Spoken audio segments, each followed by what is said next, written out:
വഖഫ് ഭേദഗതി നിയമത്തിനെതിരെ കരിപ്പൂർ വിമാനത്താവളത്തിൽ സോളിഡാരിറ്റി SIO സംഘടനകൾ ആഹ്വാനം ചെയ്ത പ്രതിഷേധത്തിനെതിരെ മുന്നറിയിപ്പുമായി പോലീസ്. പ്രവർത്തകരുമായി വരുന്ന വാഹനങ്ങൾ പിടിച്ചെടുക്കുമെന്ന് കൊണ്ടോട്ടി ഡിവൈഎസ്പി അറിയിച്ചു. വൈകിട്ട് നടക്കുന്ന വിമാനത്താവള ഉപരോധത്തിന് പോലീസ് അനുമതി നൽകിയിരുന്നില്ല. സമീർ ബിൻ കരീം മലപ്പുറത്ത് വിവരങ്ങൾ നൽകാനുണ്ട്. സമീർ, എന്തുകൊണ്ടാണ് ഈ പ്രതിഷേധങ്ങൾക്ക് പോലീസ് അനുമതി നൽകാതിരുന്നത്? എന്താണ് പ്രതിഷേധിക്കാൻ ഉദ്ദേശിച്ചവരുടെ അടുത്ത നീക്കം?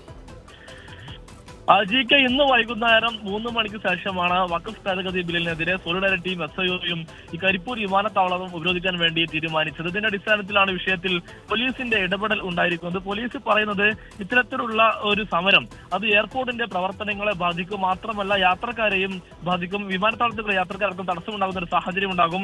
അതുകൊണ്ട് തന്നെ ഈ സമരം നടത്താൻ പാടില്ല. മാത്രമല്ല ഈ സമരത്തിന് വരുന്ന പ്രവർത്തകരുമായിരുന്ന വാഹനം പിടിച്ചെടുക്കും, വാഹന ഉടമകൾക്കെതിരെ ശക്തമായ നടപടി സ്വീകരിക്കുന്നുള്ള മുന്നറിയിപ്പാണ് ഇപ്പോൾ കൊണ്ടോട്ടി ഡിവൈഎസ്പി ഈ സംഘാടകർക്ക് നൽകിയിരിക്കുന്നത്. അതുകൊണ്ട് തന്നെ ഈ എല്ലാം അവഗണിച്ചുകൊണ്ട് പരിപാടി നടത്തുമെന്നുള്ള തീരുമാനത്തിലാണ് ഈ സംഘടനയും ഇപ്പോൾ ഉള്ളത്. ഏതായാലും ഇന്ന് വൈകുന്നേരം 3 മണിയോട് കൂടെയാണ് ഈ പരിപാടി ക്രമീകരിച്ചിരിക്കുന്നത്.